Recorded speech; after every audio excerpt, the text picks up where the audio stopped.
சிவனவன் என் சிந்தையுள் நின்ற அதனால் அவனருளாலே அவன் தாழ் வணங்கி சிந்தை மகிழச் சிவபுராணம் தன்னை முந்தை வினை முழுதும் மோய உரைப்பன் யான் கண்ணுதலான் தன் கருணை கண்காட்ட வந்தெய்தி எண்ணுதற்கு எட்டா எழிலார் கடலிறைஞ்சி விண்ணிறைந்து மண்ணிறைந்து மிக்காய் விளங்கொழியாய் எண்ணிறைந்து எல்லை இலாதானேன் பெரும் சீர் புல்லாவினையேன் புகழுமாறு ஒன்றறியேன் புல்லாகி பூடாய் புழுவாய் மரமாகி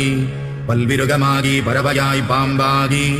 கல்லாய் மனிதராய் பேயாய் கணங்களாய் வல்லசுரராகி முனிவராய் தேவராய் செல்லா நின்ற இத்தாவரச் சங்கமத்துள் எல்லா பிறப்பும் பிறந்திழைத்தேன் எம்பெருமான்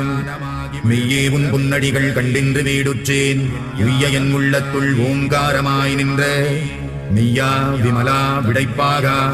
வேதங்கள் ஐயா என ஓங்கி ஆழ்ந்தகந்த நுண்ணியனே தெய்யாய் தனியாய் யமான நாம் விமலா பொய்யாயின எல்லாம் போயகல வந்தருளி மெய்ஞானமாகி மிளர்கின்ற மெய்ச்சுடரே